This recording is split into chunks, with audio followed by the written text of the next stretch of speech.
Le saviez-vous, si vous avez lancé Le Seigneur des Anneaux en version longue à 12h24 et 38 secondes et que vous regardez les 3 films à la suite sans pause, vous verrez Gollum tomber avec l'anneau dans la montagne du destin à minuit pile.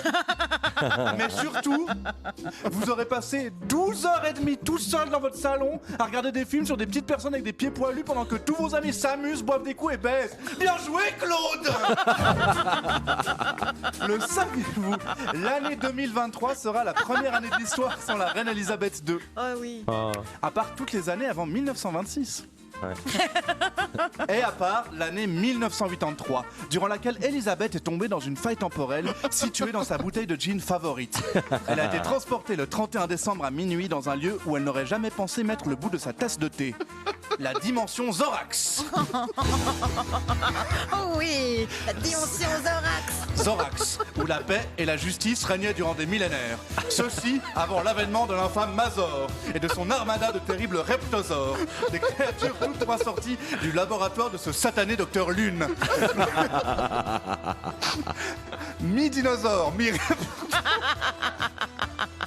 mi-dinosaure, mi-reptozoïde, elles sèment la terreur dans toute la galaxie avec leur lasérospray et font régner la dictature sans foi ni loi de l'infâme Mazor. Heureusement, il existe un nouvel espoir pour cet univers. Elisabeth Windsor, détentrice de la couronne Gamma, capable de restaurer l'amour et la clairvoyance dans la dimension Zorax. Accueillie par la Rébellion X, un groupe de résistants vivant dans la clandestinité, Elisabeth II est devenue Elisabeth 31, sauveuse de l'univers avec ses amis Pépin, Zorax, Bobino le petit robot et Thierry.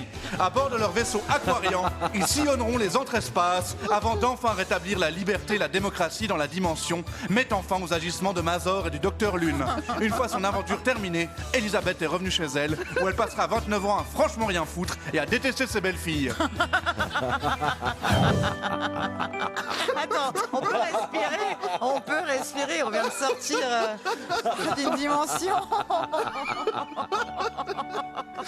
Waouh, je suis fatigué aussi. Prends une carotte. Le saviez-vous?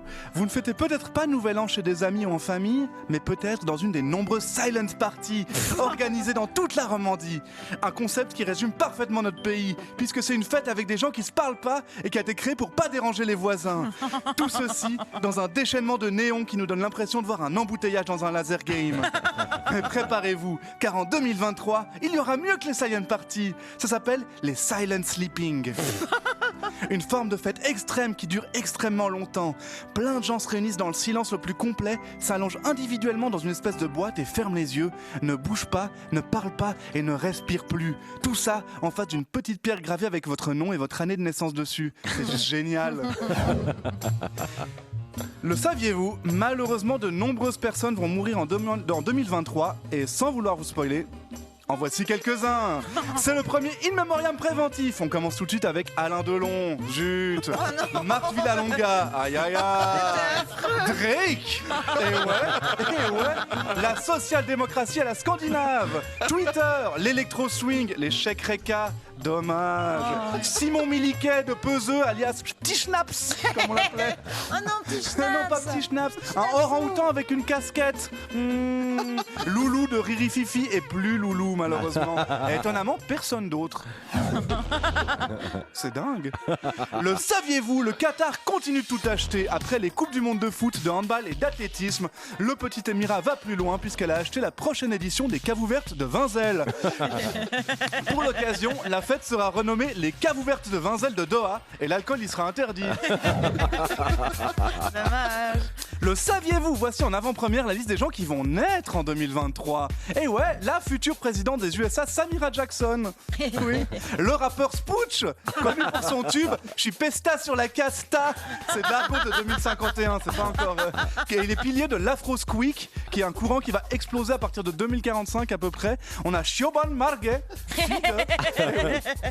Valérie Paco 2, l'Antéchrist, l'iPhone 15, Zita Strauss qui jouera la Reine Céleste dans les futures adaptations de Babar par Cyborg Michael Bay, sauf dans le préquel Babar Beyond, et plein de gens pas intéressants du tout et qui compteront pas dans l'histoire de l'humanité. Ok. Le saviez-vous? Selon le calendrier des aigles, nous serions en 7945. Mais ils ont les mêmes mois que nous. Étonnant. Le saviez-vous? Le rap ne sera plus à la mode à partir de 2023. Et oui, puisque c'est le zouk qui sera le principal courant musical de ces 20 prochaines années, avec notamment en mars une reconversion très réussie de L'Homme Pâle avec son album Guadalove, Cœur d'Antillais. Et ses morceaux Cul chocolaté en duo avec Benjamin Biolay, Mâché oui douceur en créole et en duo avec Angèle, et Les Fouancais ne savent pas twerker. Ce sera son dernier album. Là, saviez-vous, l'année se termine et on a évidemment plein de gens à remercier parce que en coulisses, il y a des gens qui taffent pour nous permettre d'en être là, tu vois, et ces gens-là, c'est les vrais stars. Et c'est ça que je veux valoriser ce soir. En premier lieu, vous l'avez deviné, le Big Bang.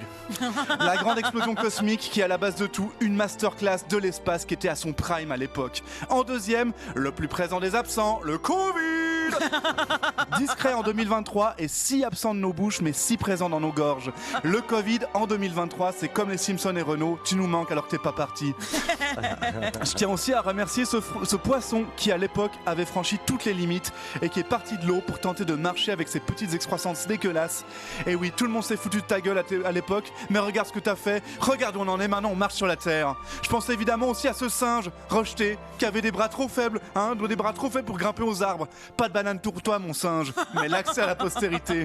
Tu es parti arpenter la savane, tu t'es levé et t'as donné naissance à l'humanité, qui aujourd'hui détruit la Terre et toutes ces créatures qui se sont foutues de ta gueule à l'époque. Et ça, c'est le message numéro 1 que je veux faire passer. Oui, on détruit la planète, on brûle des forêts, on tue plein de singes, on mange 5 fois plus que ce qu'on devrait et on génocide à peu près tous les êtres vivants de la planète pour pouvoir se laver les cheveux, avoir les dents propres ou mâcher de la gomme pour pas puer de la gueule. Mais tout ça, c'est pour tous ces bâtards qui se sont foutus de la gueule de ce poisson et de ce singe.